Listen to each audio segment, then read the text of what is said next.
Hey guys, tonight we step barefoot into the misty hush of a Tokugawa-era tea house, somewhere outside Kyoto maybe, or tucked behind the sliding doors of a wealthy samurai's garden retreat. You're here to experience a tea ceremony, but not the breezy tourist kind. No, tonight you've been invited to the full ordeal, the real, hours-long spiritual laundry version that only a few lucky or unlucky souls got to endure.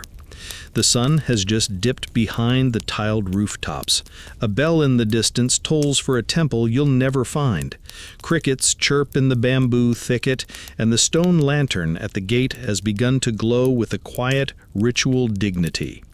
The host awaits. You are expected, and whether you are spiritually prepared is, well, less important than whether your socks are clean.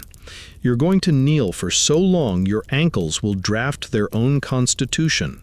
The tea will taste like warm spinach water.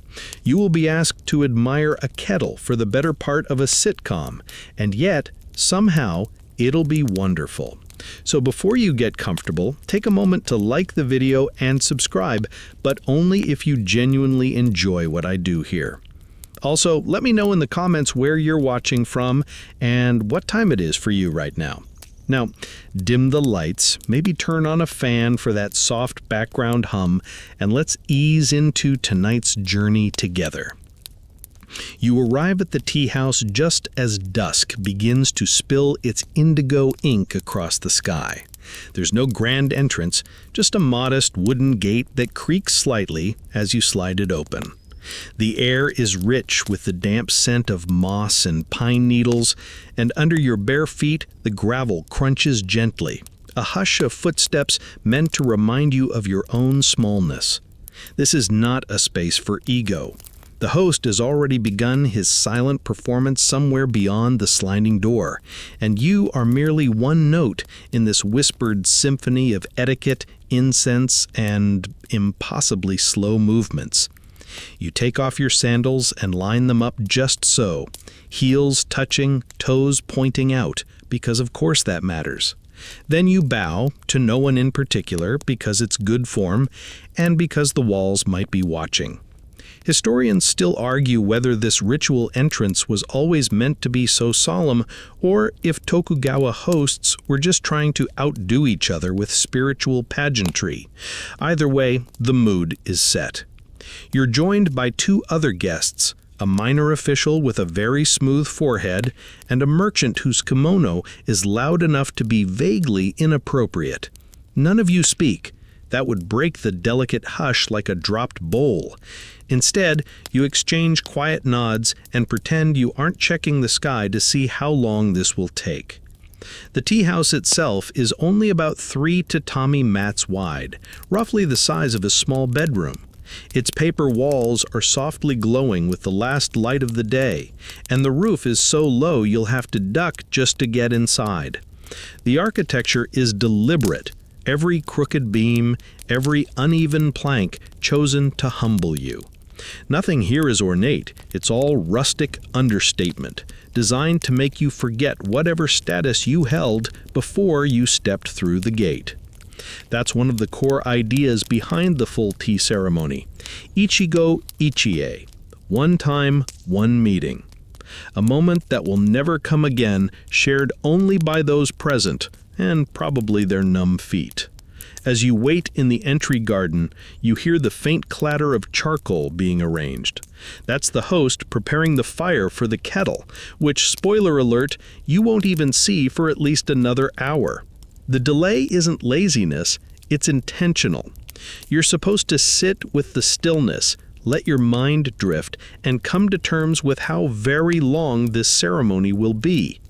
Even here, in the opening minutes, the tea ceremony is more about being than doing. You're not sipping anything yet. You're not performing any gestures. You are, simply and precisely, existing, hopefully in the correct posture. To your left, a small stone basin rests beneath a bamboo spout. The water trickles rhythmically, each drop a whisper from the past. The merchant leans over it and rinses his hands and then his mouth with all the reverence of a priest handling sacred relics. You will do the same, just not yet. First, you must admire the basin and the way the moss clings to its edges like tiny green ghosts. Some historians argue this emphasis on slowness and ritual purity emerged partly as a response to the chaotic warfare of earlier centuries. The tea ceremony became a way for samurai and courtiers alike to create a small, perfect world where time could slow down, even stop. Others think the whole thing is just an excuse for introverts to sit silently with nice ceramics. Either way, you're here now, and there's no polite way to leave. A bell rings softly inside. Not the kind you hear at shrines, a gentler tone, like the sound a spoon might make inside a dream. This is your cue. The host has finished arranging the fire. Your journey to the door is about to begin. And yes, that journey is a process. You'll walk a narrow stone path through a garden designed to delay you. You'll pause to admire rocks. You'll bow to a shrub. It's all part of the dance. Before you move, you glance once more at the gate behind you. It seems farther away than it did 10 minutes ago. The air smells like old cedar and faint citrus from the crushed yuzu leaves underfoot. You take your first step, and time begins to stretch. Welcome to the tea house. Hope your knees are flexible. You trudge forward, deliberately, softly, toward the stone basin you admired earlier. This is the tsukubai, and it's not just for hygiene, it's for humility. You kneel, almost fall over, recover your balance, and dip the bamboo ladle into the water. The ladle is cool and smooth in your hand, the water startlingly cold against your skin. The idea here is that you purify yourself before entering the sacred space. But there's no rushing it, not in this world. First, you rinse your left hand, then your right. Then you pour a little water into your left palm to rinse your mouth, without swallowing, of course. Swallowing would be barbaric. Then, oddly, you tip the ladle upright so the remaining water washes over the handle. That's right, even the ladle gets a mini spa treatment. This whole hand-washing segment takes roughly 20 minutes, not because it's complicated, but because it's a performance. You're meant to be absorbed in it, to forget what came before. Unfortunately, your leg muscles haven't forgotten anything. The kneeling position is called seiza, and it was likely invented by someone with no knees of their own. Your toes are starting to tingle, which is the early warning signal for imminent foot collapse. The host, meanwhile, is inside the tea room, silently preparing, folding his fukusa, a square of silk cloth, like it's a holy relic, checking the angle of a bamboo scoop with the focus of a watchmaker. Historians still argue whether this obsessive attention to every fold, crease, and flick of the wrist was always part of the practice, or whether it evolved during Tokugawa times as the rituals became more codified and competitive. Back at the basin, your fellow guests finish their ablutions. The merchant coughs discreetly. Maybe he swallowed the rinse water after all. The government official is stone-faced, like a statue carved from overwork. You share no words, but there's a quiet camaraderie among people about to endure something mildly ridiculous together. Once purified, you all rise, slowly, very slowly, because sudden movement is gauche, and also because your legs no longer work properly. You step to the side, onto the first flat stone of the raji, the tea garden path. It isn't a straight line, of course. That would be too easy. It winds, curves, and doubles back, forcing you to walk attentively. The moss is thick here, damp with evening dew. Each step makes a soft squish, which feels oddly intimate, like nature is giving you little sleepy fist bumps. You pause again at the midpoint of the path. There's a stone lantern, a squat little tower covered in lichens. The The flickering flame inside dances like a firefly caught in a jar. You're not expected to admire it aloud, but it's there for a reason. Everything is. The placement of every rock, every pebble, even the gap between stepping stones is designed to make you slow down and to empty your mind. Which, let's face it, is already happening. You're starting to forget your to-do list, that conversation you had earlier today. Even your last name feels distant, like it belongs to someone else, maybe someone who's still standing upright. The tea house is just ahead, barely visible behind a cluster of bamboo. You hear the soft swish of sliding doors. A breeze carries with it the first whisper of incense. Sweet, earthy, with a hint of something spicy. Clove? Cinnamon? Old books? Hard to say. You reach the final stop before entering, a low bench where you're supposed to sit and collect yourself. Not your thoughts. Those are meant to be as empty as the inside of a hollow gourd. No, you collect your presence, your attention. You sit and you wait. The host is finishing the last of his preparations, and to enter before the right moment would be deeply impolite, akin to showing up at a modern wedding while the bride's still doing her eyeliner. You notice something peculiar: the soundscape. There's no music, no talking, just the gentle rustle of leaves, the mudded gurgle of water, and the occasional plink of a bamboo fountain resetting itself. It's like the entire world is whispering. As you sit there, doing nothing officially, you realize that doing nothing is the point. This waiting, this stillness, it's part of the ceremony, a kind of prelude where your role is simply to be. And maybe to stretch your ankles, very, very subtly. A fringe detail you weren't expecting: the sandals provided for this short walk are specially chosen to be slightly awkward. No cushioning, just thin, flat soles that force you to walk slowly and deliberately, feeling each bump in the garden path. Some scholars believe this was intentional, a kind of built-in mindfulness tool. Others argue it was just standard footwear and that modern feet are spoiled. Either way, your heels are considering mutiny. Eventually, the sliding door creaks open. The host appears, dressed in a subdued kimono of faded indigo, eyes lowered, face unreadable. He bows. You bow back. Then you wait, because it's not your turn yet. The merchant goes first, crouching low to enter. Then the official. You're last. As the door closes behind you, the garden disappears.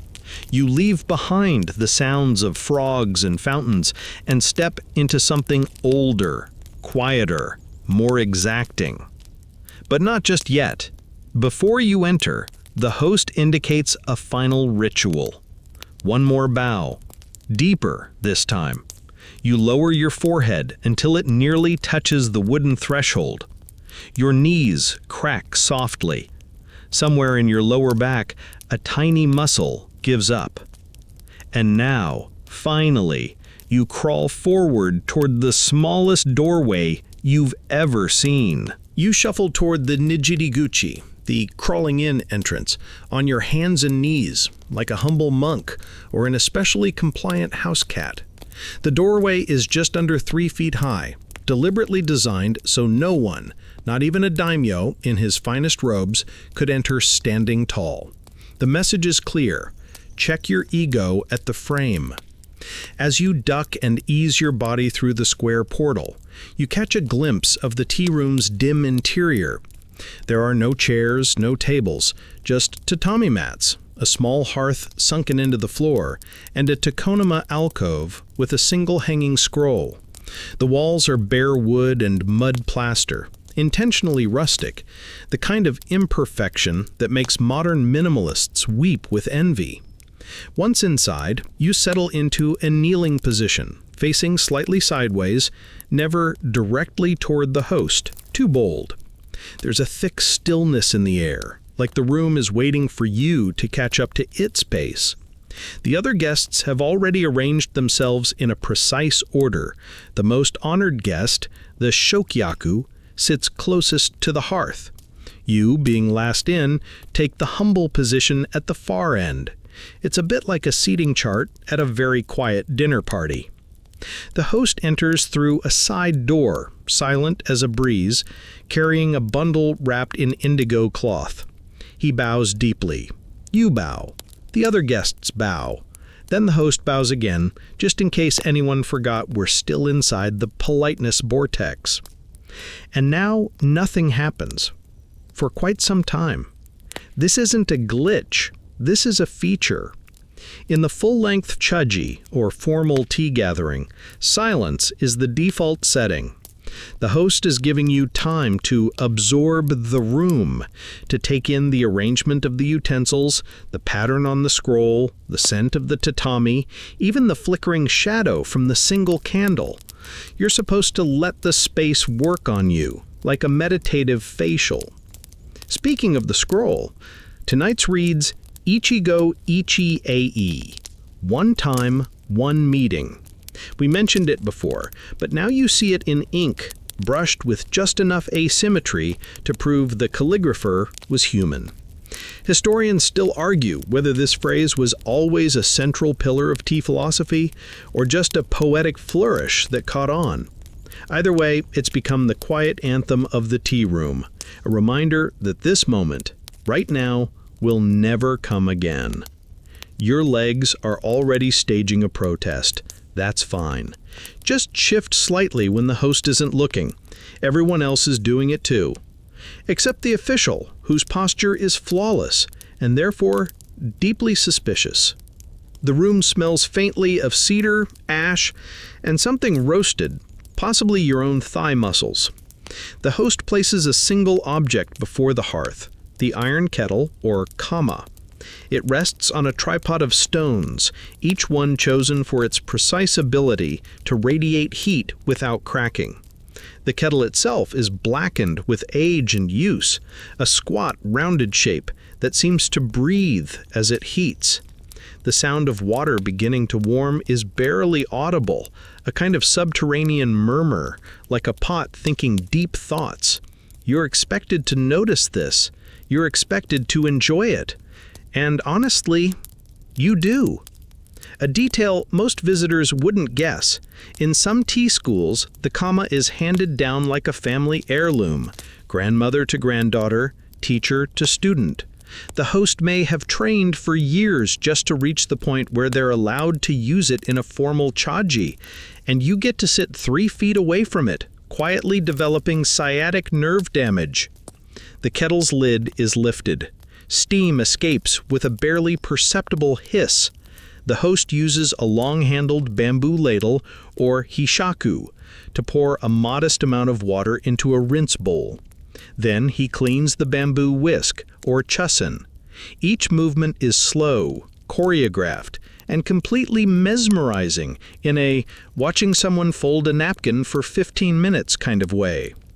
This isn't just tea preparation, it's temai, the ceremonial handling of the tools. Think of it like origami with hot liquids. Every gesture, the way the ladle dips, the way the cloth folds, is a tiny meditation. Quirky fact time. In some tea traditions, the host will subtly include a seasonal theme, like choosing a kettle with a plum blossom motif in winter, or selecting incense that smells faintly of rain during the monsoon season. Guests are meant to pick up on this silently and be quietly impressed. You, of course, have no idea what theme this is, but you nod sagely just in case. The host then performs a series of wipes, first the scoop, then the lid, then the rim of the tea bowl, each with a fresh fold of the cloth. You start to suspect the real goal is not to serve tea, but to clean everything in the building one item at a time.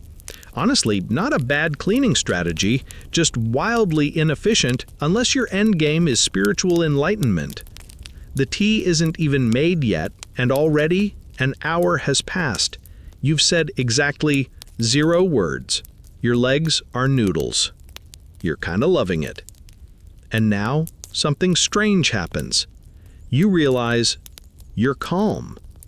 Completely calm. The kind of calm you don't even notice until you realize you haven't checked a clock or a phone or your own internal worry calendar in ages. The silence, the slowness, the soft hiss of the kettle, they've worked on you. You're not in the modern world anymore. You're in a sacred bubble of tatami and flickering shadows where even your breath feels too loud. And just then, the host shifts position and lifts the tea scoop. Here we go. You inch forward a little, careful not to make the tatami creak, as the host cradles the tea scoop like it's made of spun gold. It's actually just bamboo, humble, unpainted, curved with a slight twist at the tip, shaped over hot steam and centuries of practice. Still, the reverence is real. He pauses before using it, turning it slowly so everyone in the room can see the grain of the wood. And then comes the real test of your humility, the doorway. It's small, alarmingly small. You eye it, do the mental math, and come to one conclusion: you're going to have to crawl. There's no clever way around it, no dignified technique. You bow low, plant your palms on the tatami, and slide your body through like an extremely polite cat burglar. Your robe brushes the floor. Your hip bumps the frame. You hear a quiet wheeze from the merchant behind you, possibly a suppressed laugh, possibly a herniated disc. The doorway is known as the nijiriguchi, literally the crawl-in entrance.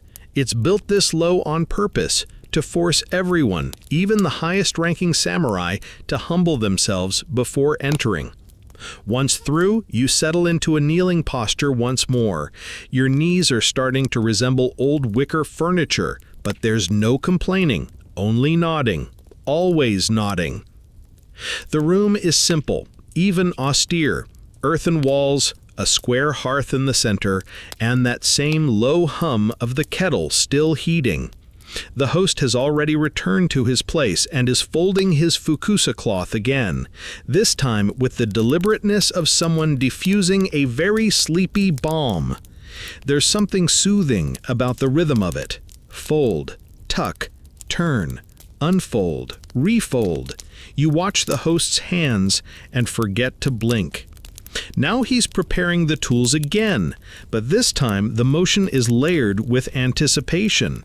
There's a ceremonial logic here, a build-up like a symphony tuning before the first note.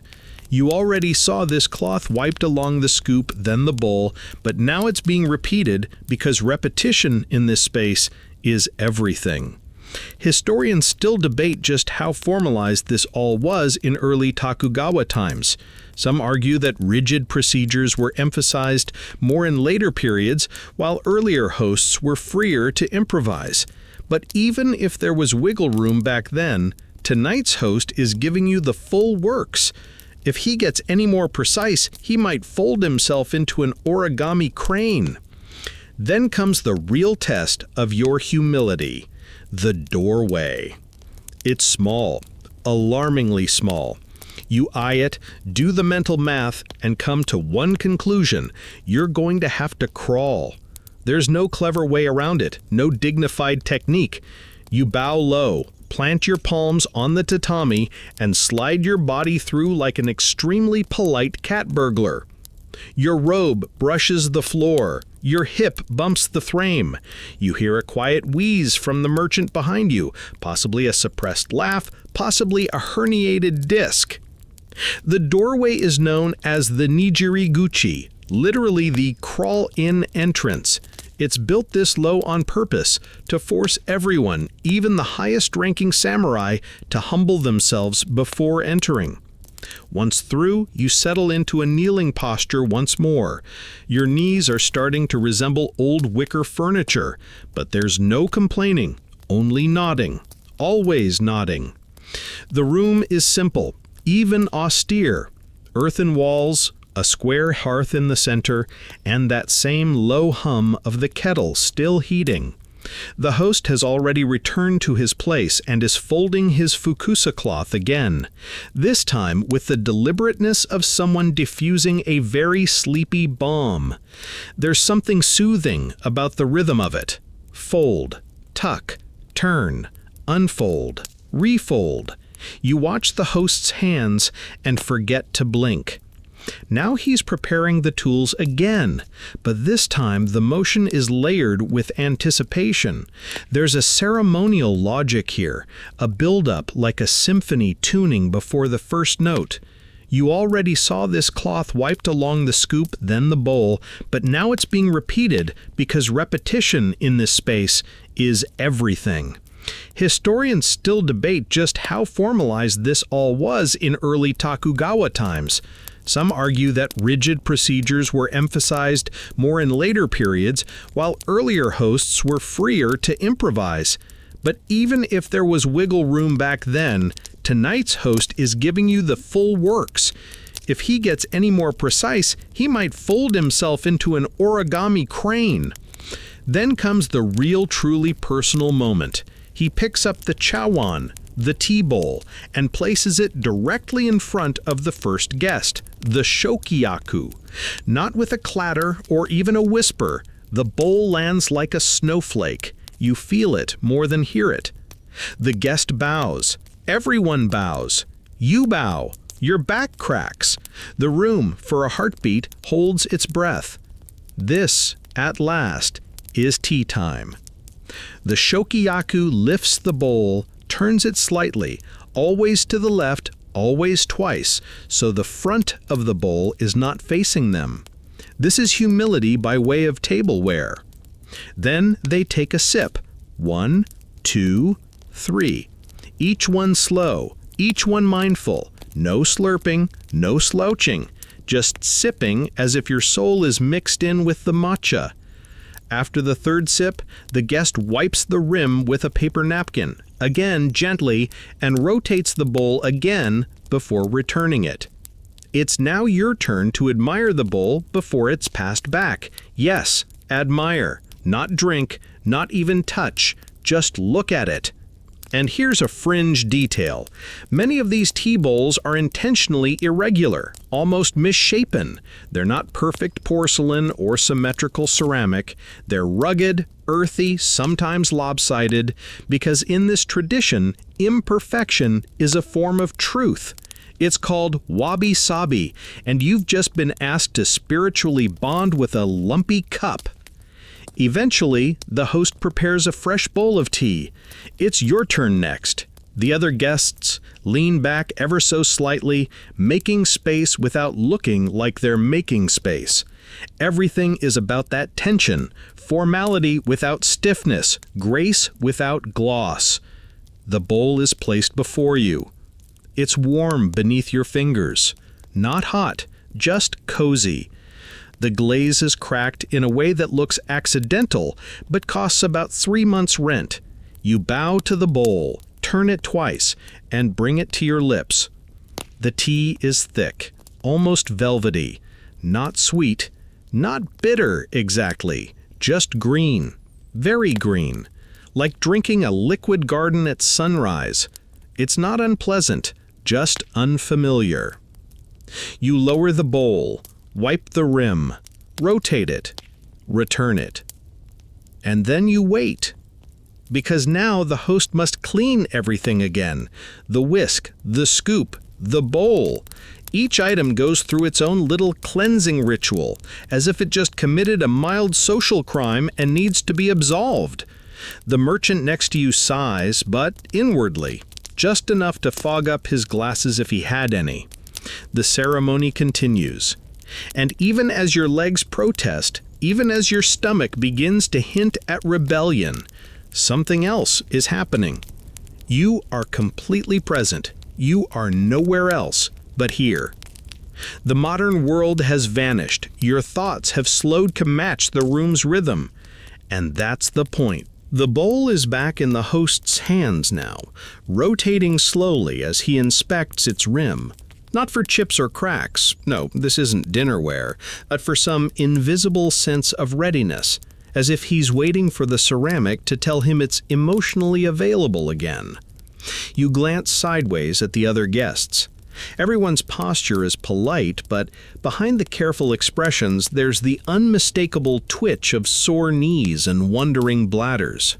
The merchant blinks rapidly, like he's trying to signal Morse code with his eyelids. The government official has entered a meditative trance so deep you're not entirely sure he's still conscious. The host bows again, the guests bow, and then he bows deeper. This means we're entering another stage of the ceremony, the quieter part. Yes, quieter than complete silence. This section is often the most introspective, the most refined. It's when the conversation, if there's any, is allowed to happen. But first, more bows. It starts with the shokiaku, the main guest. He initiates a short dialogue with the host, typically about the tools used or the design of the tea bowl or the weather or the passage of time itself. Something light. Tonight he gestures faintly toward the scroll in the tokonoma alcove and murmurs a question. The host responds with a few humble words. You, as a junior guest, are allowed to listen, nod sagely, and continue silently communicating your respect through posture, eye contact, and careful foot placement. It's a bit like trying to convey complex emotion in an elevator using only eyebrow movement. The conversation flows slowly, measured like a ladle of warm water. No interruptions, no overlapping voices. It's not small talk exactly, it's thin talk. Purposefully minimal, meant to stretch out, to hang in the air like incense. And speaking of incense, a faint spiral of smoke begins to drift across the room. It comes from a tiny ceramic container tucked into the corner, nestled beside the hearth. You hadn't noticed it before, now you do. The smell is earthy and slightly floral, sandalwood perhaps, or some blend of aromatic tree bark and dried blossoms, a scent that belongs more to a temple than a tea room. But here it serves a new purpose. It marks time. See, there's no clock in the room, no hourglass, but the slow, steady burn of incense is the host's subtle way of tracking how long the gathering has lasted. Some ceremonies are measured by how many coils of incense are burned. Tonight's host has selected a variety known to burn for a little over 4 hours. You are currently about halfway through, in case you were wondering. Fringe detail. In elite tea circles during the Tokugawa era, hosts would sometimes blend their own incense recipes, carefully selecting rare ingredients, ground clove, cinnamon bark, bits of exotic resin from distant lands. It was a way to show off, quietly, like offering someone a custom playlist made entirely from vinyl no one else owns. Historians still argue whether incense in the tea ceremony began as a practical mosquito repellent or as an imported luxury from Buddhist ritual. Either way, it smells divine, and it's making your stomach growl. Which is perfect timing, because next comes the surprise. Food. Not dinner, don't get your hopes up. These are kaiseki snacks. Delicate, symbolic, and portioned like you're a dignified sparrow. The host places a small lacquered tray before each guest. On it, a few cubes of pickled daikon, a sliver of grilled tofu, a single candied chestnut, and a triangle of something gelatinous you can't identify, but will definitely eat out of politeness. You lift the chopsticks. Yes, there's a correct way to do even this, and taste the first item. The daikon is tart and crunchy, waking up your tongue in a very polite way.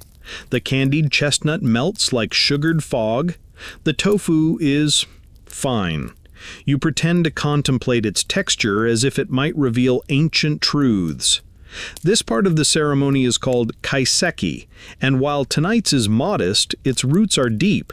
In the early days, it was a full-on multi-course meal served before the tea, meant to warm the stomach and center the soul. Over time, it was simplified into what you're experiencing now, a kind of edible poem. You're not meant to be full. You're meant to be gently reminded of food.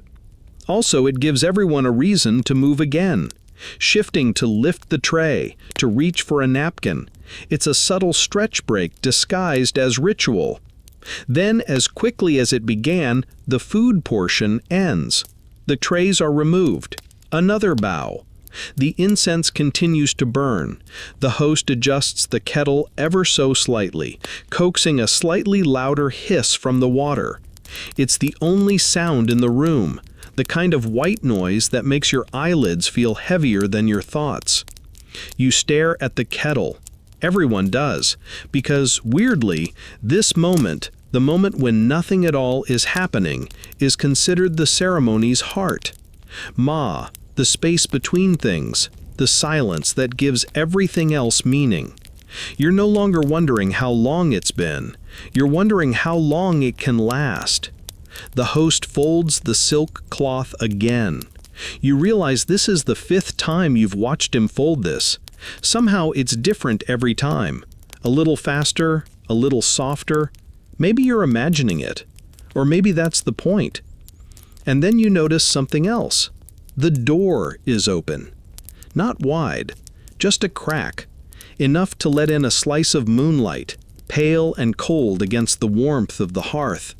The garden outside is quiet, except for the occasional frog trying to impress no one. The merchant sneezes. The official blinks for the first time in 20 minutes. You breathe in, you breathe out, and you begin to forget that you ever rushed through anything in your life. You breathe in the scent of warm steam and soft incense. It's the kind of smell that makes your shoulders unclench by instinct, like your whole nervous system is curling up for a nap. The kettle's whisper has become a near constant hush, steady as a heartbeat. You find yourself listening to it, not for information, but for comfort, like background lullabies from a very polite ghost. All eyes are now drawn to the kama, the iron kettle, sitting stoically over the sunken hearth. It hasn't moved, of course, but it somehow feels more alive now, like it's slowly becoming the central character in a tea-scented play that never quite ends.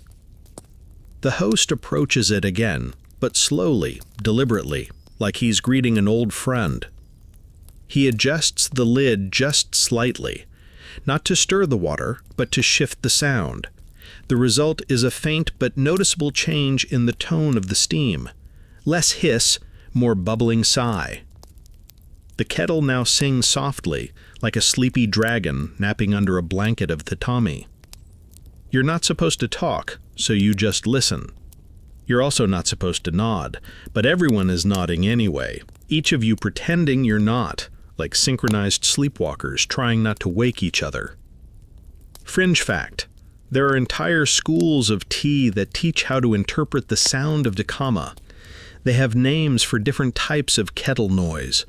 A light, gentle bubbling might be described as the sound of wind through pines.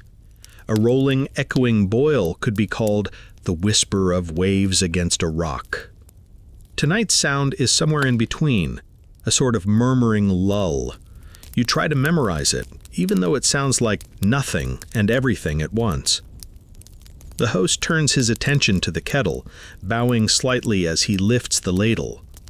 That ladle, the hishaku, is bamboo, carved from a single piece, curved just enough to pour without dripping.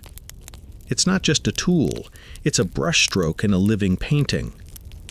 He dips it into the kama, scooping up a measure of hot water.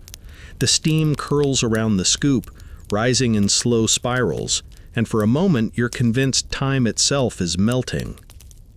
The hot water is poured into a bowl, just water for now, no tea yet. He swirls it slowly, warming the ceramic, then empties it into a rinse basin. This is called yugama, and it's both practical and symbolic, cleansing the vessel, preparing it for the sacred act of making tea. You admire how nothing here is rushed, even though everyone knows how to do it efficiently. That restraint is the whole point. There's no multitasking, no checking off lists. The host has one job at a time, and he gives it his full attention. You feel your brain trying to mimic him, one breath at a time, one heartbeat at a time. You can almost feel your blood slowing down to match the rhythm of the room. The host sets down the ladle and picks up the chosin, the bamboo whisk. This little tool looks like a flower made of slivered reeds, and it has one job: to froth the tea powder with just the right amount of air. It's carved by hand from a single piece of bamboo, and its form has barely changed in over 400 years. It survived shoguns, famines, earthquakes, and still nobody dares redesign it. Historians still argue whether the use of the chosin dates all the way back to the Song dynasty or whether it emerged later as Japanese tea culture took its own turn into abstraction. Either way, tonight's whisk has a certain quiet authority, like a retired general who now only teaches calligraphy. He pours hot water into the bowl again, and this time he reaches for the powdered matcha. It's vivid green, shockingly so under the warm light. He scoops a small amount with the chishaku, the tiny bamboo tea scoop, into the bowl, and the green cloud settles like moss across ceramic stone. Then the whisk begins its quiet dance, quick but gentle strokes, a zigzag pattern, then a soft circular finish. The tea froths, not a foamy latte kind of froth, but a velvety ripple across the surface. No bubbles, just texture, whispered texture. You watch, half mesmerized, half mummified by your kneeling position. And then, with a slight bow, the host places the bowl in front of the next guest. It's not your turn yet, so you simply watch as they perform the familiar ritual. Bow, lift, rotate, sip. And then they pause, bowl still in hand, as if having just received a vision, not of enlightenment, more likely just the realization that this tea is strong. You can see their eyebrows twitching, though their expression remains neutral.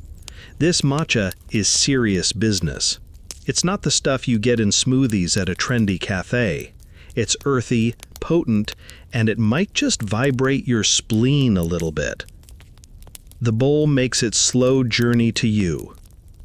You bow, you lift. The ceramic is warm and heavy, its surface slightly rough like stone smoothed by rain. You rotate it. Twice. You bring it to your lips. The tea is thick, almost like a thin paste, and bitter in a clean, straightforward way. There's no sugar, no milk, no apology. But as it hits your tongue, it somehow tastes right, like your body remembers something ancient. You take the second sip, the third. You pause. Lower the bowl. Wipe it. Rotate again. Place it gently down. Bow once more. You don't realize until just then that you're smiling. Maybe it's the tea. Maybe it's the steam.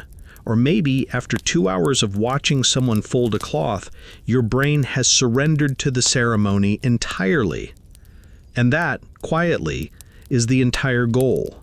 You're still feeling the warmth of the tea bowl in your fingers when the host sets it aside, very gently, like putting a sleepy child to bed. The steam from the kettle still curls upward, lazier now, as if even it is feeling a little meditative. Then the host reaches for the chosin, the bamboo whisk, and sets it upright on a small stand.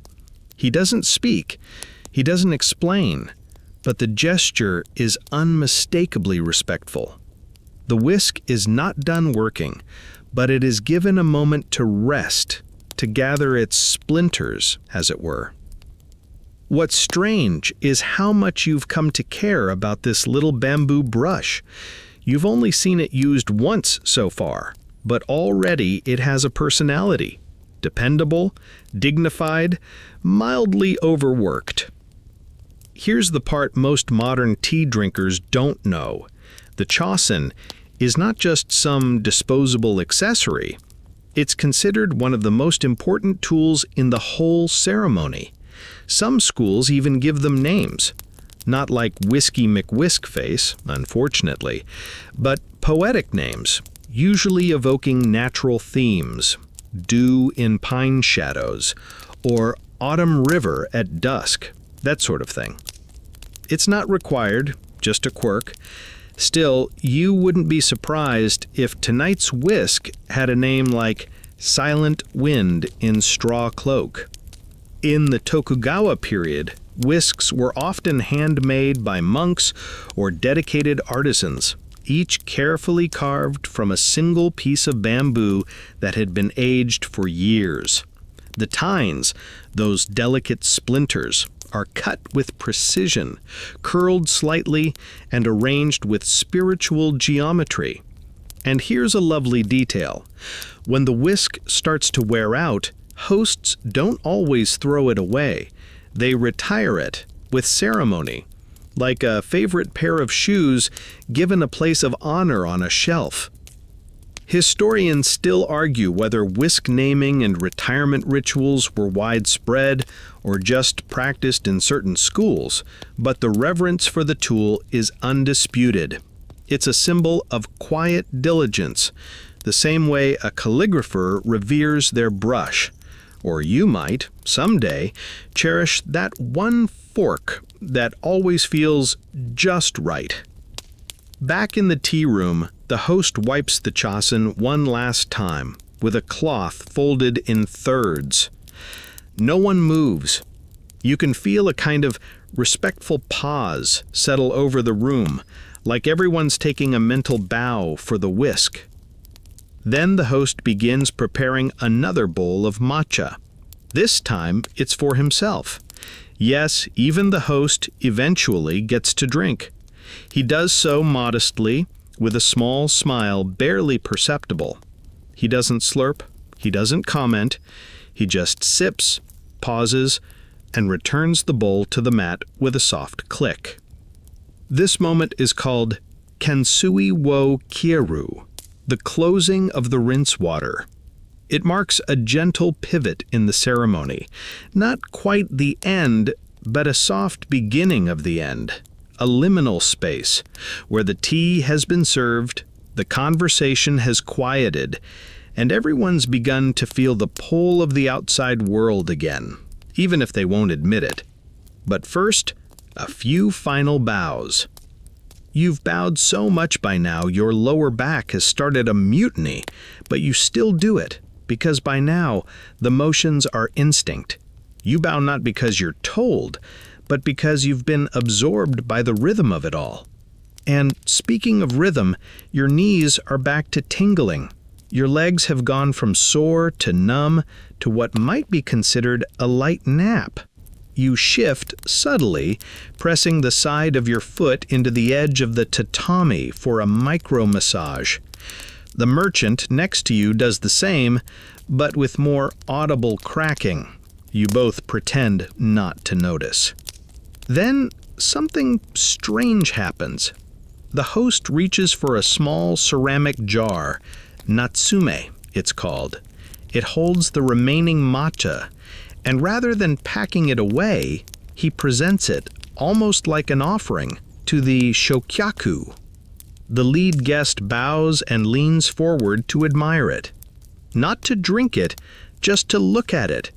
This is the haiken, the appreciation of the tools, a kind of encore performance, except the star is a little green container with a lacquered lid. The guest lifts the jar, turns it gently in their hands, examines the grain, the glaze, the maker's mark on the bottom. Then, with utmost care, they return it, bowing again. The next guest does the same. And now it's your turn. The host slides the natsume toward you. You bow, lift. It's surprisingly light in your hand. The lacquer shimmers subtly, not flashy, but deep, like moonlight trapped in sap. You turn it slowly as you've seen done, and notice a tiny imperfection in the lid. A scratch. No, it's deliberate. A wabi-sabi flourish. A reminder that even beauty benefits from a little wear. You bow again and return the container. The host receives it with a final wipe of the cloth, like tucking an old friend into bed. This part of the ceremony, you realize, isn't about tea anymore. It's about memory. You're being asked to notice these tools not as objects, but as carriers of experience. They're worn not just from use, but from use by people. You, now, are part of that wear. Even your silence has left fingerprints on the evening. The host rearranges the items on the mat one last time. Each piece is returned to its proper position, cleaned, bowed to, thanked. There is no applause, just the small creaks of shifting knees and a whisper of air through the shoji screen. The kettle is still steaming. The whisk is at rest. The matcha jar is closed. You feel it before you think it. We're nearly done. And you don't know whether to feel relieved or a little bit wistful. You're still kneeling, but you're no longer noticing the discomfort. It's faded into the background like the sound of the kettle, still bubbling, still whispering, as if it intends to keep going long after you've gone. Everything in the tea room has slowed to the point where time doesn't seem to pass. It stretches, soft and quiet, like a silk thread unraveling into dusk. And now, finally, the tea has been drunk. The host has cleaned each item again, and there's nothing left to serve. This is usually where you might expect a rousing farewell, a polite dismissal, perhaps even some ceremonial clapping. But no, you get snacks. Specifically, wagashi, Japanese sweets that are as poetic as they are flavorless to the untrained tongue. A tray appears before you, placed with the same reverence as a sacred relic. On it lies a small cube of translucent jelly, maybe plum-flavored, maybe sweet potato. Beside it, something pink and petal-shaped, possibly a flower, possibly a sugar sculpture of a flower, possibly neither. You bow to it. You lift it. You examine it with the curiosity of someone meeting a distant cousin. Then, using a wooden pick about the size of a long toothpick, you taste it.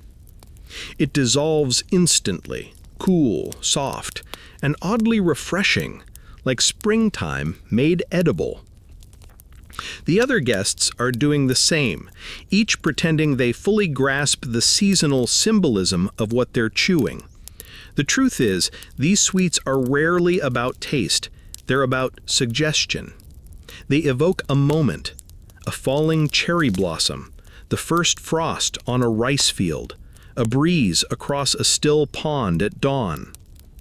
Historians point out that these wagashi often reflected the calendar, selected with painful precision by the host. For instance, the plum blossom shape is a nod to the tail end of winter, the threshold before spring.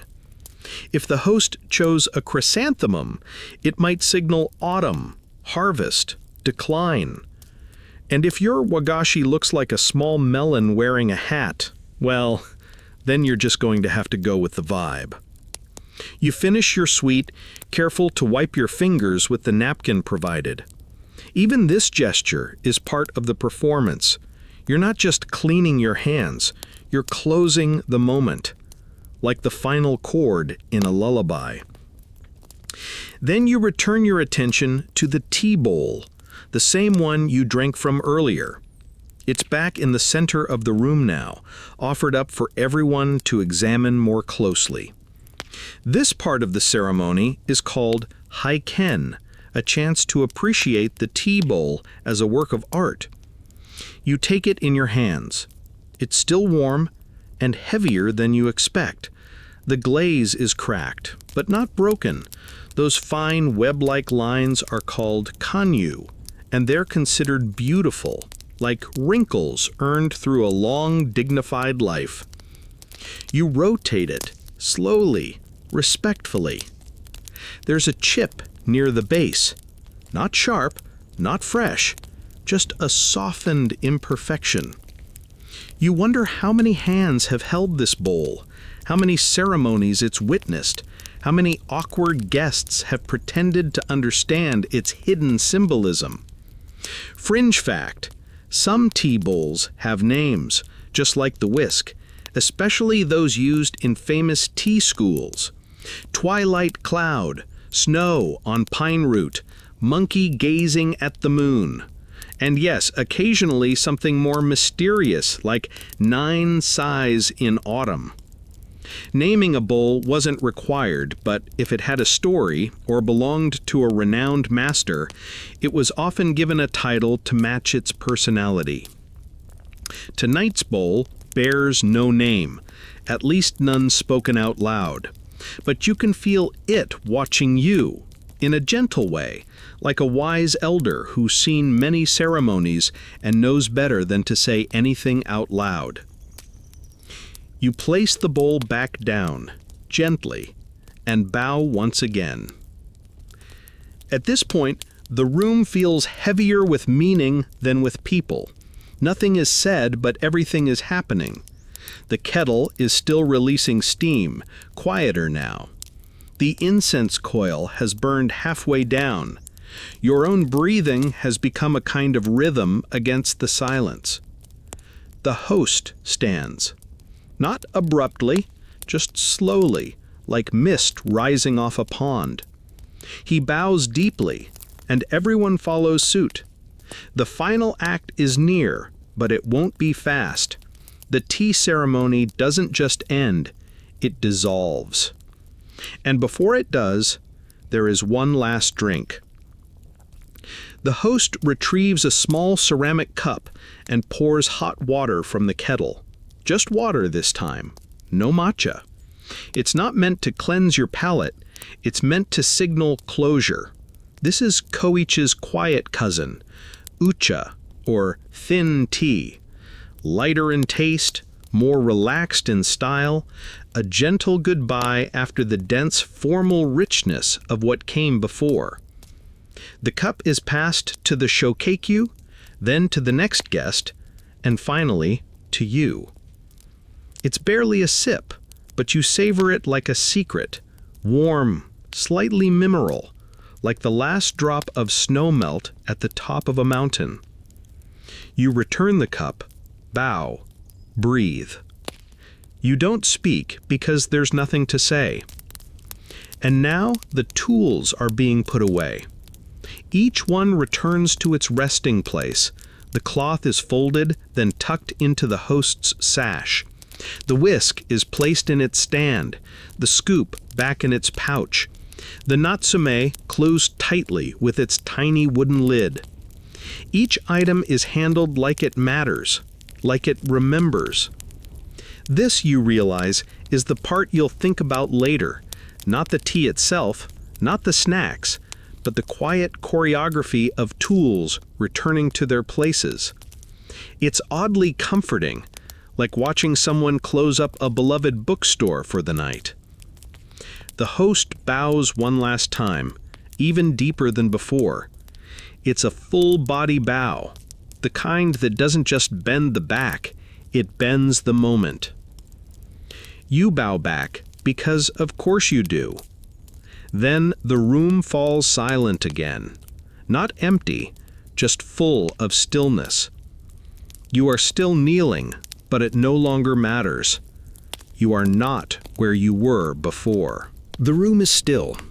not in a dramatic, cinematic way, but in the kind of stillness that only happens when no one feels the need to move. The tea has been sipped, the whisk has retired, the sweets have dissolved, and now the host sits quietly with his hands folded in his lap. You sit too, unsure if this is the end or just another intermission. It's hard to tell. The line between pause and conclusion has blurred somewhere between the third bow and the 13th sip.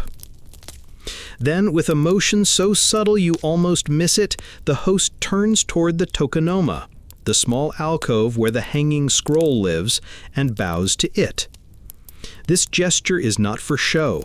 It's for the space itself, for the spirit of the room, if you like. A final nod to the intangible guest, time. Everyone follows suit, a collective bow, not to each other, but to the moment. A silent agreement that what happened here mattered, even if it can't be explained. This is when you notice the faint sound of the night insects outside, cicadas maybe, or frogs nestled in the garden's shallow pond. The tea room is still sealed, but the world outside has shifted. The sky has darkened. Moonlight slips through the edge of the shoji screen like a ribbon of milk. And here comes the surprise. You don't really want to leave. Your feet, of course, would like a word. They've gone completely numb. Your lower back is sending gentle pulses of concern. Your knees now operate on the same system as antique furniture, creaky, sentimental, and best not overused. But your mind is still. You could sit like this a while longer. But the host is moving again, and that means you are too. One by one, the guests leaned forward and performed the final set of bows. These are not exaggerated or ceremonial now. They're personal, quiet thanks. Not just to the host, but to the others in the room, to the kettle, to the old whispering tatami beneath your knees.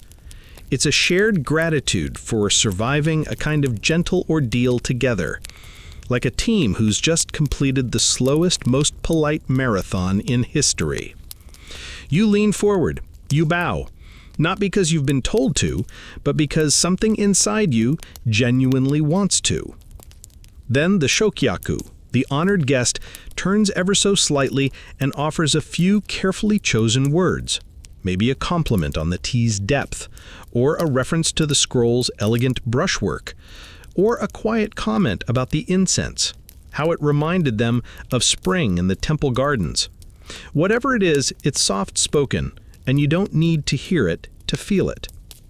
The host replies with humility, never "thank you," more like "it was nothing" or "I am unworthy." The Tokugawa-era tea masters were artists in downplaying their own excellence. If they painted the Sistine Chapel ceiling, they'd say, "It's a bit uneven, I'm afraid. The paintbrush was heavy." This final exchange, brief, warm, and self-effacing, is known as go-ai-satsu, a closing greeting, but it carries the weight of everything that's just occurred.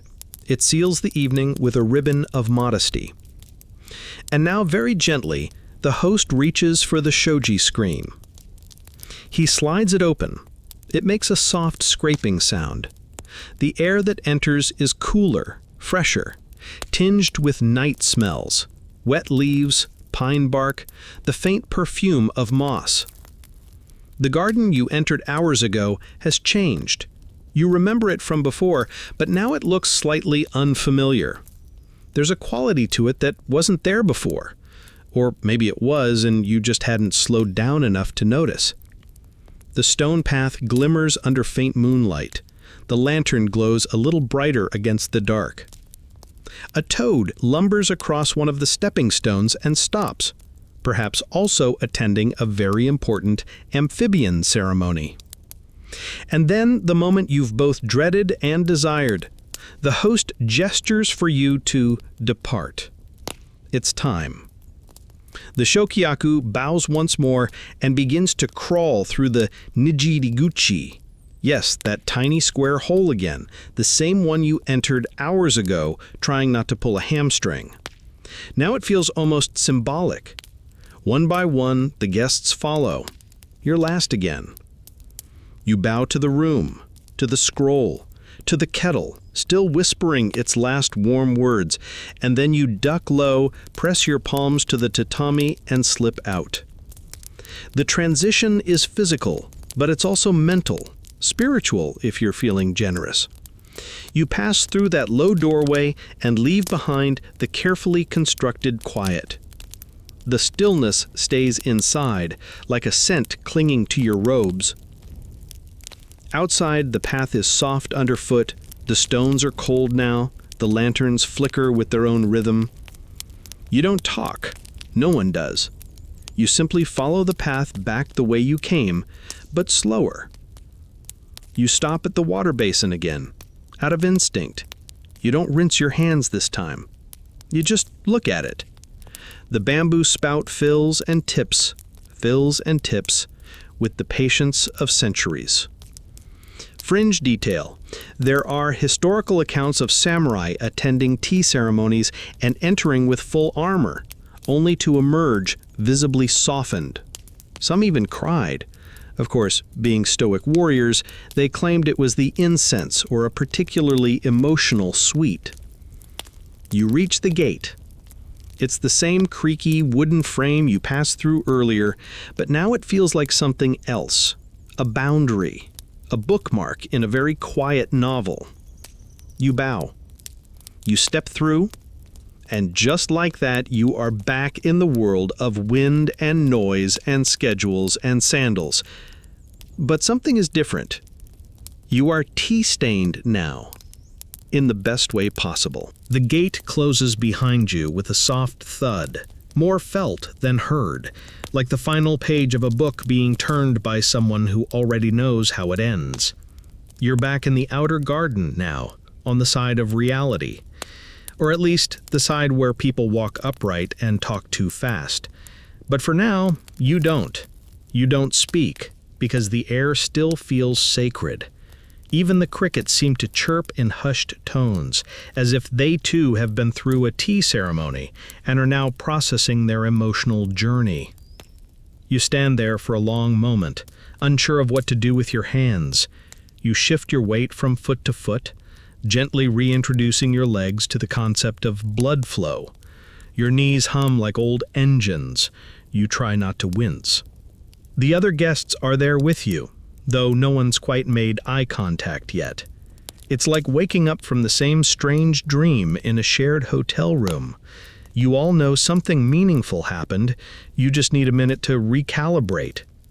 The shokyaku, the honored guest, finally clears his throat and turns to offer a few words of formal thanks to the host, who has come out to stand just inside the gate. You can see his silhouette against the warm light of the tea house, bowing deeply in response. You bow again, too, out of muscle memory more than social requirement. If someone asked you how many times you've bowed tonight, you'd need an abacus.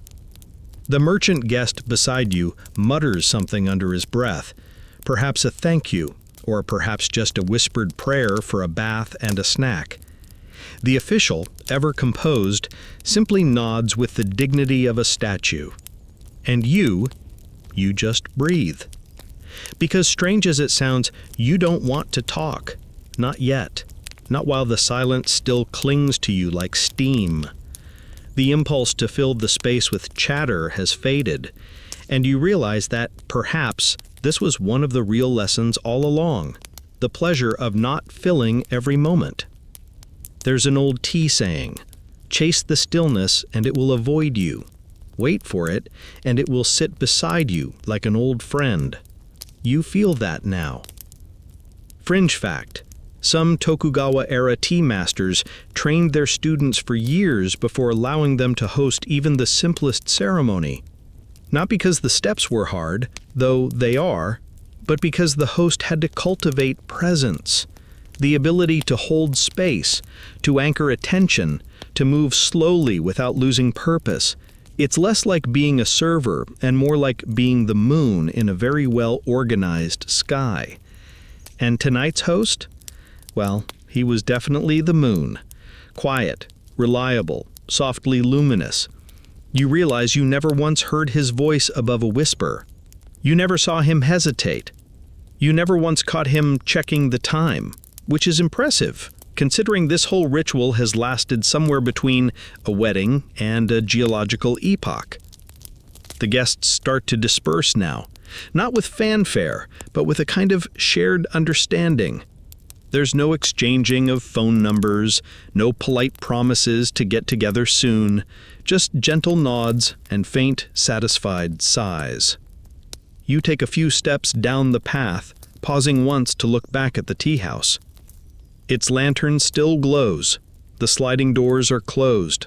The garden is quiet again, save for the trickle of water and the occasional rustle of wind through the bamboo. You realize you could do this again. Not tomorrow, maybe, not until your legs forgive you, but one day. Because for all its length, for all its ritualized kneeling and spoon-related drama, there was something deeply true about it, something unhurried and unapologetically simple. A space where time was asked to wait outside. You walk slowly, letting your feet readjust to the gravel path. Every sound seems sharper now, crunching pebbles, rustling sleeves, your own breath. It's like the world has been desaturated and you're slowly coloring it in again. You leave the outer garden and step back into the gravel lane that brought you here. A lantern at the edge of the property flickers once, then steadies.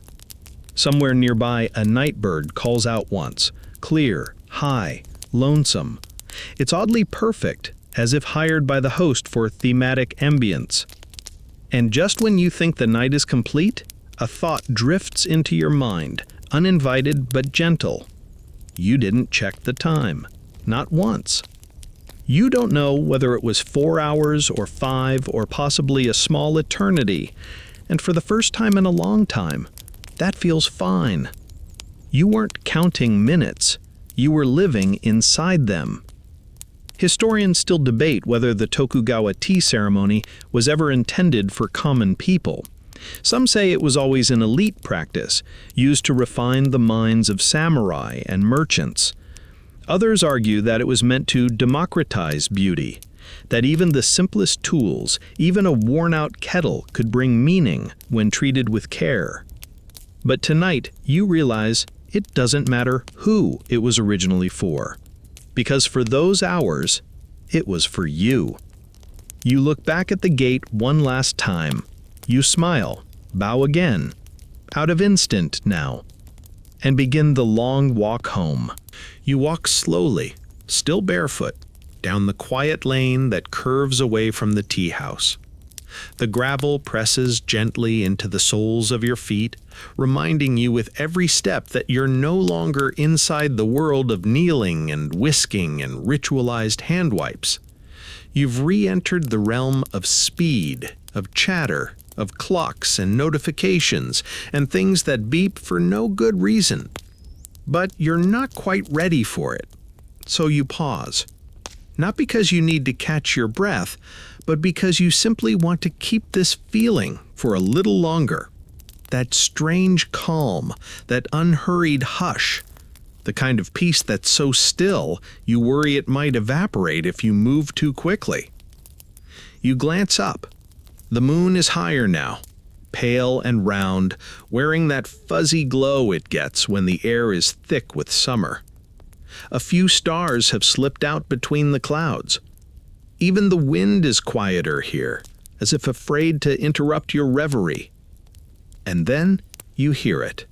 Faint, rhythmic, unmistakable. Your stomach. The growl is not aggressive, more like a polite reminder from your inner self. Hey, that single cube of candied radish was not a full meal. You chuckle, just a little. You're hungry. Of course you are. You've had approximately 4 calories in the past 4 hours, and half of those were air-based. And yet, you're not quite desperate for it. Because oddly, the hunger feels fine. It's there, but it's not gnawing. It's patient, like everything else tonight. Even your body has been taught to wait. There's a bench just ahead. Simple, wooden, placed near a weathered plum tree that's almost certainly older than your grandparents'. You sit down, the wood cool beneath your legs, and take a moment to breathe. A real breath. One that inflates your ribs and collapses your shoulders, and somehow makes you feel taller and softer at the same time. And you start to wonder, who would have had this experience in the Tokugawa period? Certainly the elite, daimyos, merchants, even shoguns. But tea ceremonies weren't always about status. Some schools encouraged simplicity above all else. The famous tea master Sen no Ryukyu, though technically pre-Tokugawa, inspired much of this aesthetic, emphasizing rustic beauty, natural imperfection, and quiet humility. He once served tea in a cracked, soot-blackened bowl to the most powerful man in Japan, and called it art. You think about that soot-blackened bowl. You think about the whisk that might have had a name.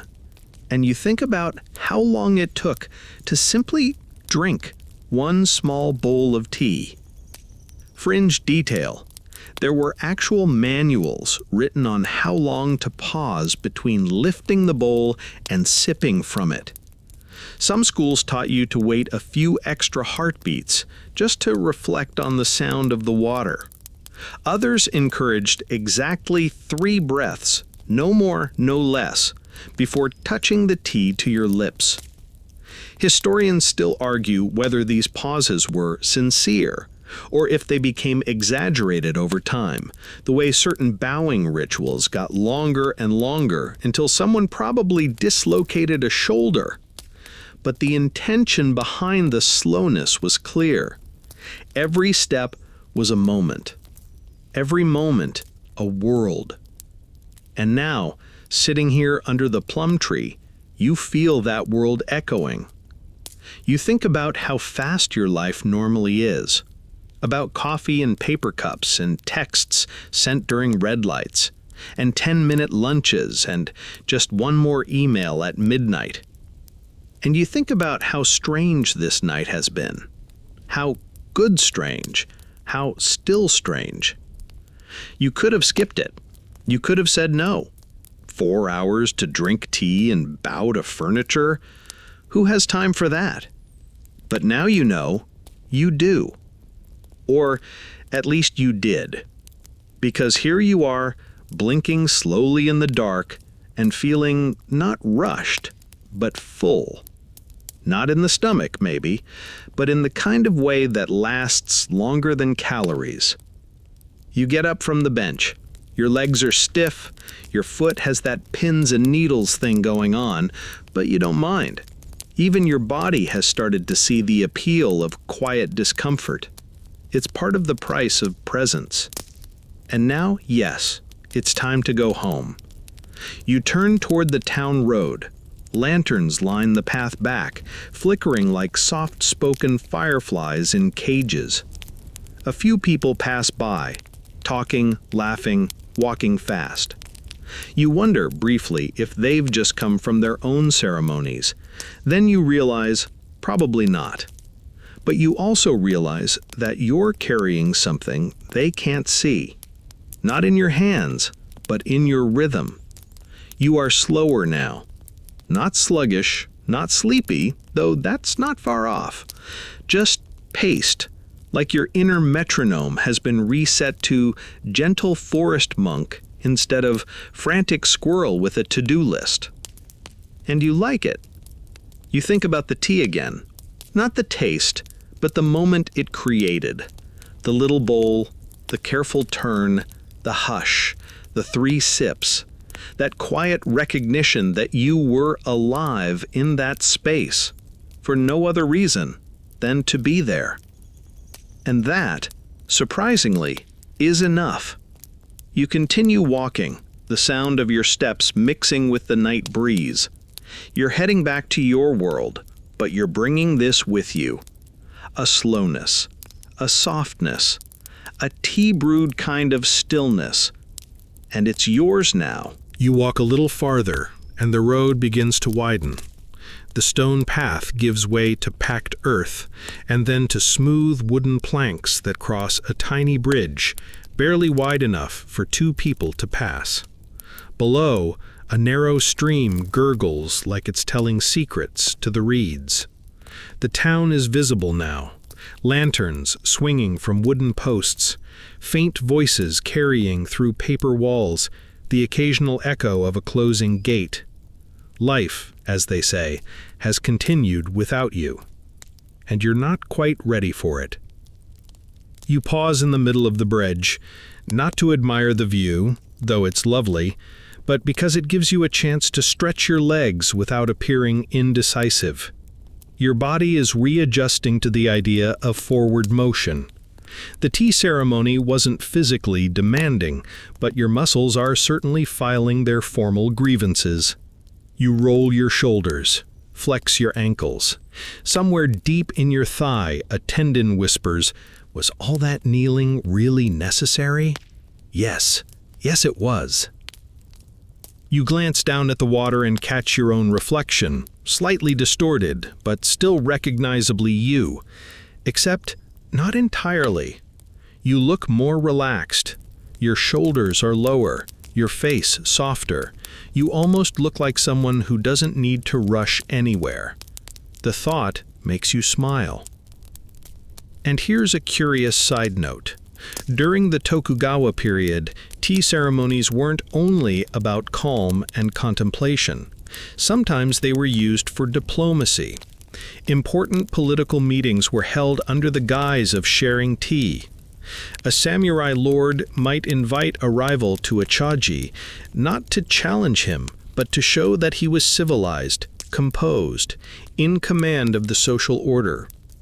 It's ironic, really, that something so quiet could be a tool of power. Historians still debate whether the elegance of the tea ceremony was ever truly divorced from status. Some argue that the more austere the ceremony, the wealthier the host had to be. After all, who else could afford to dedicate an entire evening to a single kettle and a cube of bean paste?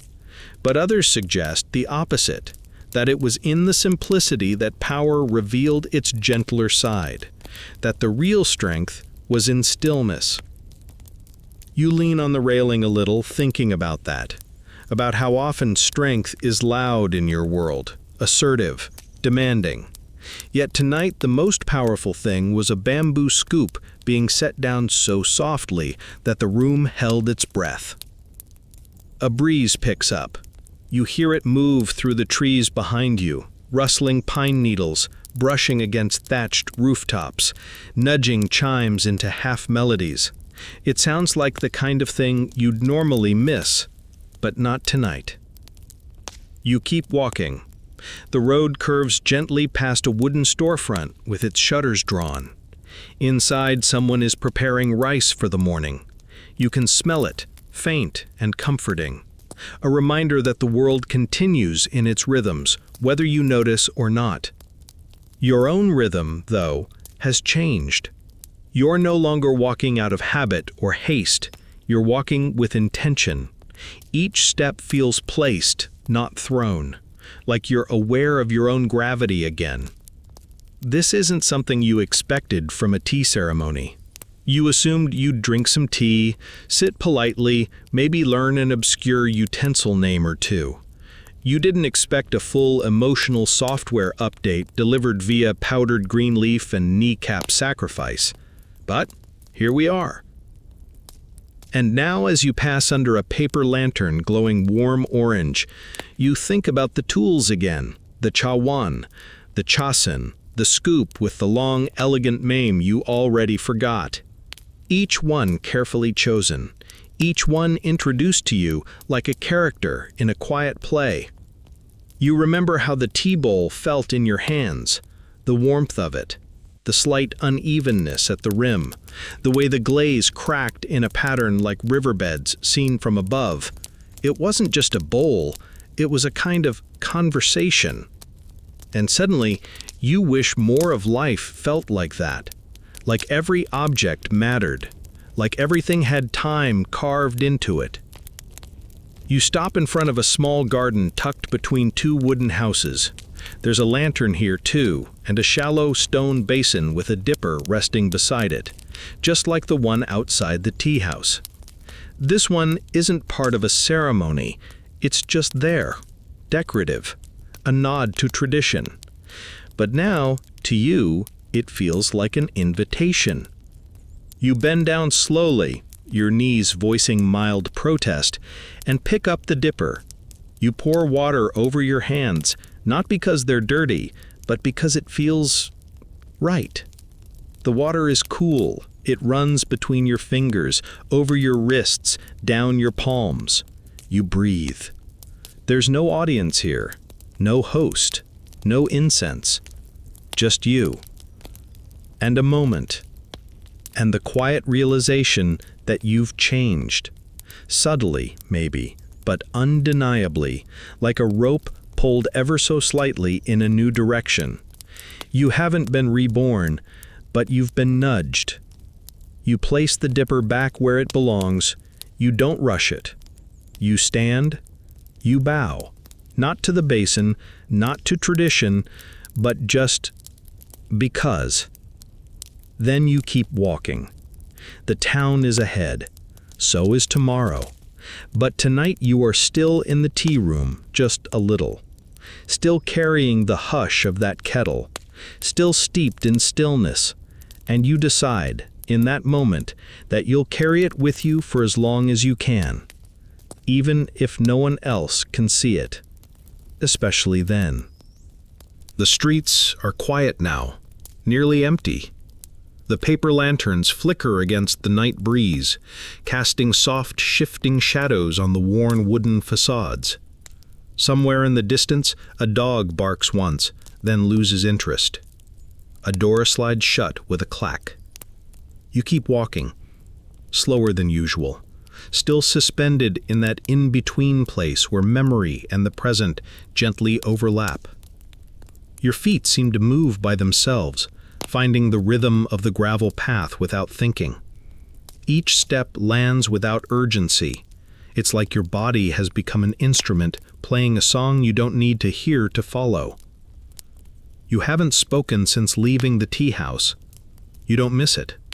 Words would only clutter things now, like graffiti on a scroll. There's something sacred in the silence, something you're not quite ready to shatter. But you are beginning to feel your body again. Ah yes, knees, the old friends. Ankles a bit testy. Your thighs have become slightly confused about what century they're in. One of your feet is numb in the way that makes you wonder whether it's even attached anymore. And yet, you're not suffering. It all feels oddly earned, like soreness after a long, gentle hike into another life. You reach a small square with a wooden well in the center, the kind with a little slanted roof and a hand crank. There's a cup hanging from a hook, worn smooth by generations of lips. You don't drink from it, but you pause beside it, resting your hand on the rail. The wood is cool, slick with dew. For some reason, you remember how the host held the whisk, the particular way he cupped it in both hands before setting it down, like it was fragile not because it could break, but because it had meaning. That's the thing, you realize. It was never about tea. It was about the handling. Every part of that ceremony was an act of care. The folding of the cloth, the pouring of the water, the turning of the bowl. Nothing was rushed, nothing was casual, even the mundane was approached with respect. Fringe detail. In some old tea schools, practitioners were taught that each gesture should carry the weight of a poem. Even wiping the tea bowl had a poetic resonance. It wasn't just to clean, it was a renewal, a blessing disguised as hygiene. You look down at your own hands. They're just hands, a little dry, slightly red from the night air. But you begin to wonder, what would it feel like to treat even these gestures, the rubbing of your palms, the stretching of your fingers, as part of a ceremony? What if life didn't need to move so fast? Historians still argue whether the tea ceremony was ever meant to influence daily life beyond its tatami mat borders. Some say yes, it was intended as a model for how to move through the world, gracefully, attentively, with intention. Others insist it was pure escapism, a little island of control in an unpredictable sea. But maybe that's the beauty of it. It can be both. You step away from the well, turning down a narrower side street. The buildings here are older, closer together. A single moth flits around a lantern, undeterred by your passing shadow. The street smells faintly of miso and earth. You glance up and notice the stars are out in full now, clear and sharp, like pinholes in velvet. And suddenly the word chaji floats back into your mind, the full tea gathering. A word you've heard spoken, but now understand with your body. Chaji doesn't translate cleanly into English. It's not just tea event. It means an orchestrated moment, a crafted experience, a quiet performance where everything, tools, gestures, silences, is stitched together with invisible thread. And you wonder, could your whole day be a chaji? Could you start the morning like a host, arranging your space with intention, folding your clothes slowly, pouring your coffee as if it mattered? Could you speak to others the way the host spoke to the scroll, softly, with reverence, as if every conversation were a temporary sacred thing? You smile. You're aware that this idea probably won't survive contact with your alarm clock. But for now, it lives. You walk past a shuttered shop that sells ceramics. In the window, lit by a single overhead bulb, sits a tea bowl, round, simple, slightly off-center. Its glaze looks uneven. You press closer. It's beautiful. Not in a grand museum kind of way, but in a quiet human way, like it's been through a lot and still chooses to be useful. You don't go in, of course. The shop is closed. But in your mind, you're already imagining the feel of it, the weight in your palm, the soft sound it would make on a wooden tray. You keep walking. And now you start to notice how loud the world feels. A cart rattles down a side alley. A merchant ties up his shutters with a slap of rope. A group of children laugh nearby. Too loud, too sudden. It jars you. Not badly, but like stepping from a warm bath into a chilly room. You've been softened, and the world is sharp. Still, you don't resent it. You're just observing, like a visitor who's learned a new language and is still adjusting to the accent. You reach the edge of the town center and turn toward home. Your room, your bed, your quiet little corner where everything is just a bit faster and a bit louder than the space you've left behind. But you carried the silence with you, not as armor, as presence, as a memory that still echoes. And you know it will fade, of course. The spell always does. The kettle eventually cools. The incense burns down to ash. But you've had it, and that's enough. You're almost home now. The town has thinned behind you, and the road rises slightly, leading you past a line of trees rustling with soft insistence. The path is familiar, though tonight it feels newly paved with meaning. Each step carries the quiet aftertaste of the tea room, the way the door clicked shut behind you, the way the whisk curled water into soft green froth, the way the room held its own silence like a sleeping animal no one dared disturb. And the hush inside you has stayed.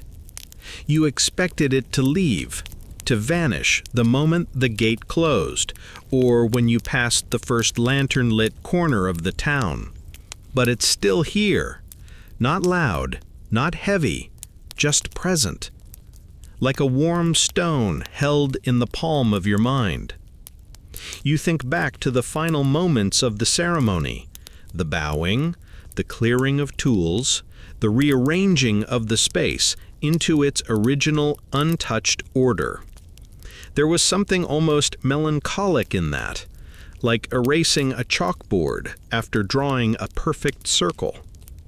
Historians sometimes refer to that part of the ceremony as kanso, the winding down. But it's not the kind of winding down you do after work, tossing off your shoes and scrolling through distractions. No, this is sacred winding down, a ritual undoing, the host returning the world to its previous state, but slightly altered because you've changed. And here's the odd part. You realize you weren't watching a performance. You were in it. You were one of the actors, one of the elements, just as essential as the tea scoop, the whisk, the scroll. You were not the audience. You were the breath between gestures, the space between steps. Fringe detail. In some ancient tea schools, the guests themselves were considered moving shadows of the spirit, not honored observers, but essential participants in the flow of meaning. Without them, the ritual would collapse into a lonely exercise. It's like playing a duet solo. The music needs both. You smile at that. You feel a little like a moving shadow right now, soft-footed, half-dreaming, slipping between the world of tatami mats and your own hallway. Your door is up ahead, a small wooden structure, dark now except for the faint glow through the window. You pause just before reaching it. You look back. There's nothing but night behind you, trees and air and a trail of thought that leads back through lanterns and moss and the tiny, humble doorway you crawled through hours ago. You bow, almost without thinking, to the night, to the moment, to the kettle still whistling in your head. Then you turn, slide open the door, and step inside. The air in your home is familiar, warm, lived in, quiet. It's nothing like the tea room, and yet you see everything differently now. The cushion in the corner, the kettle on the stove, even the cup beside your bed. You notice its shape, its weight, its place on the table. You don't pick it up. Not yet. You just notice. That's new. You set down your sandals, line them up with more care than usual. Heels together, toes out, just like at the garden gate. It feels right. Then you sit. Not flop, not sink. Sit. On the edge of your bedding, legs still slow and sore, hands resting in your lap, you breathe. Just one deep breath, the kind that pulls all the way down into your belly and lets your shoulders drop. You look around your little room. There's no scroll hanging, no soft whisper of water boiling, but the spirit of it is still here. You decide in this moment that tomorrow morning you'll choose a cup on purpose. You'll pour water with attention. You'll sit for 3 breaths before sipping, not to replicate the ceremony, but to honor what it gave you. A rhythm, a stillness, a glimpse of how the world could move. Historians will continue to debate whether the tea ceremony was ever intended for everyday life, but you've stopped debating. You know now. You lived it. And what you learned is simple. Stillness doesn't wait for permission. It waits for your attention. You reach over, slowly, and pull the blanket across your legs. The night has cooled. You leave the lantern on just a little longer. Not because you need the light, but because the glow reminds you of the hearth, of the steam, of that single bowl of tea you turned twice in your hands. And now your body begins to soften. Not collapse, not slump, just soften. You are heavy in the best way, like something settling into the right place after being out of alignment for too long. Your eyes begin to close, and behind your lids, you see it again. The garden, the stone path, the tiny door you had to crawl through just to remember how to sit still.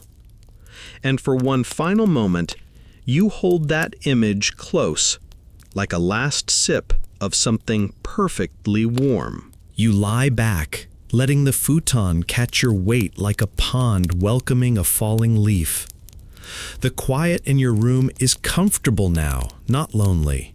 It's been carved out by the long ceremony, shaped like a tea bowl, spacious in its simplicity. Your body, finally horizontal, sings a little song of creaks and sighs, muscles releasing like scrolls being gently unrolled. Your knees buzz faintly. Your hips seem to murmur, "Thank you." And your mind, surprisingly, is still awake, but not busy. It drifts, slow and loose, like smoke from the incense coil still burning in your imagination. You don't think in words anymore, just shapes and shadows of moments, the steam from the kettle, the brush of bamboo on ceramic, the quiet clink of a tea scoop returned to its resting place. There's a peculiar sweetness in this kind of tired, the kind that comes not from doing too much, but from doing one thing with your whole self. You glance at your hands again. They've done so little tonight. No typing, no tapping, no swiping, just held bowls, folded, bowed, rested. And yet, somehow, they feel more used than usual, not in the exhausted way, more in the fulfilled way, like hands that have touched meaning and know it. You can still feel the warm curve of the chawan in your fingers even though it's gone. It's not just an object anymore, it's an imprint, like a seashell that left its shape in the sand of your attention.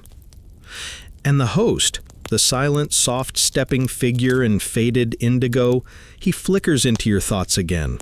You remember how he folded the cloth, how he bowed to the tools, how he never needed to explain anything because everything was explanation, every gesture meant. Historians might try to chart the evolution of tamai, of chaji, of wabi-sabi, and all the countless schools of tea. They might debate when the ceremony became art and when it became performance. But you've stopped caring about categories. You've been inside the poem now. You were the poem.